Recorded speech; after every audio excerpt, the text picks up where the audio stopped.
bringing it back to Joshua Wilder just at the end, as everyone else has, as you already told us. If you were a betting man, I'm not sure if you are, but but imagine you are. When would you bet on the fight taking place? Next or next year? When optimally do you think it will happen? If I was pricing up the market, I would say it's even money to happen next, which is 50-50 for those who don't gamble. I would say it's like 2-1, 9-4 to happen the one after, and maybe even as long as 6 or 7-1 to happen after that, because anything can happen. And we have all these mandatories lined up. He will have a mandatory at some point. And sometimes it makes sense to make fights at the right time, and that is now. And despite the people's perception that I'm Dr. Evil and tell these guys who to fight, it really ain't that way.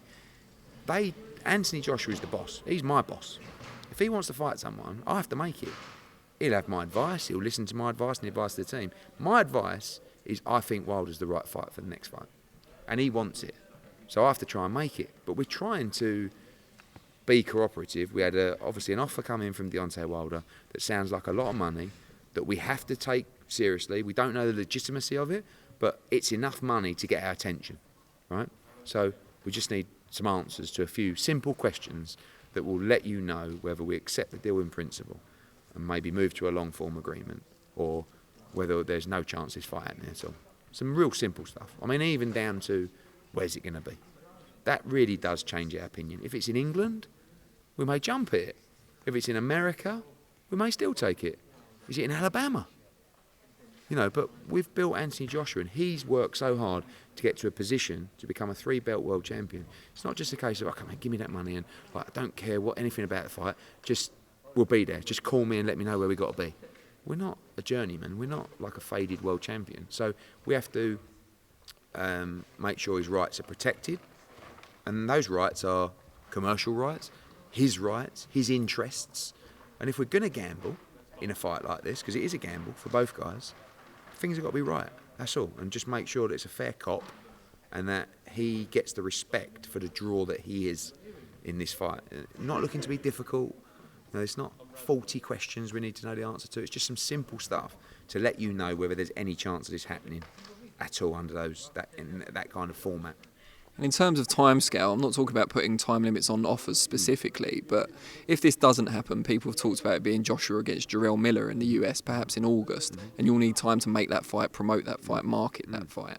How soon do you need to know if Wilder-Joshua is happening? We're talking to 3 or 4 fighters about Joshua's next fight, and we need to really make a decision in the next 3 weeks max, probably.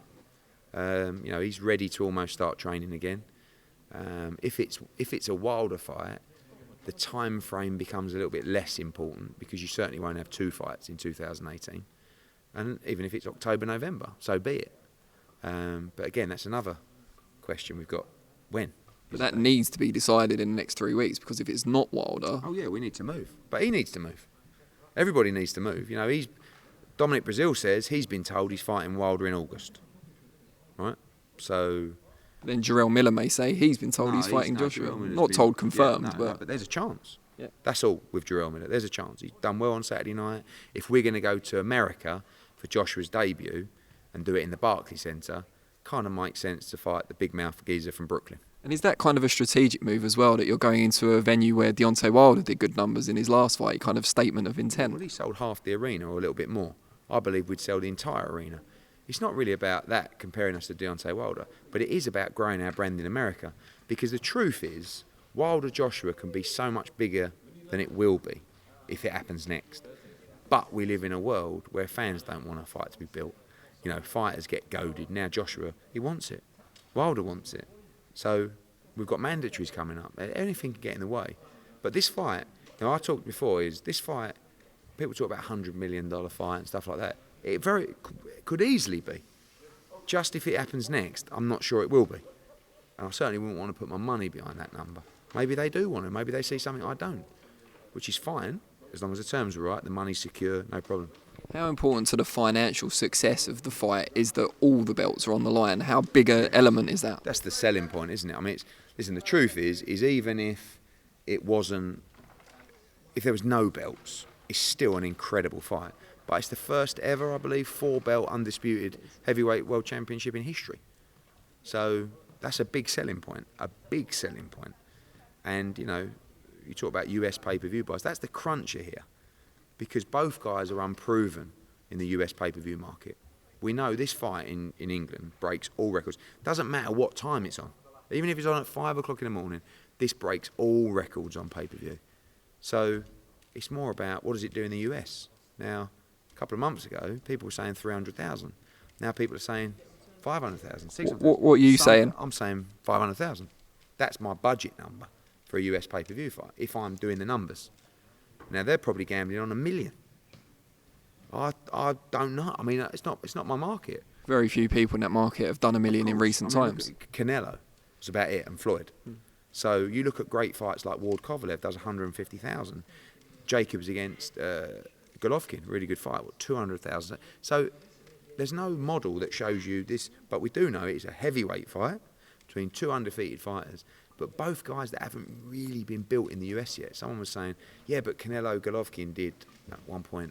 I said, yeah, but they've been built on HBO and pay-per-view. One guy boxed Floyd for years and years, and Canelo's a massive draw in Mexico. So, I don't know. I mean, I think that's the only uncertainty on the numbers. Sells out in Vegas, sells out in New York, sells out in Wembley, does probably 2 million pay-per-view buys in the UK.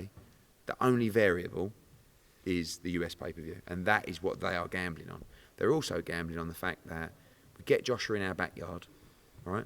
You win, and you become a pay-per-view fighter. Because if Wilder beats Joshua and becomes the undisputed heavyweight champion of the world, he becomes a pay-per-view fighter in America, and that's when they can start earning their money. We don't mind gambling or giving them the opportunity to do that, but we are the A side, and he has built the position of the most, in my opinion, the biggest fighter on the planet. So we just need a little bit of control, a little bit of hearsay. You're putting up the money. We understand that. We're not looking to stomp all over your work if we take that structure of a deal. But we're also not just going to turn up wherever you say it is, do all these press tours and works for sponsors and blah, blah. We've got to work. We've got to earn the money.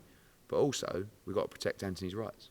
Is it a high probability that if the fight was to take place in the UK, it being a US pay-per-view would be completely off the table? It would still be pay-per-view, but the time wouldn't be particularly suitable.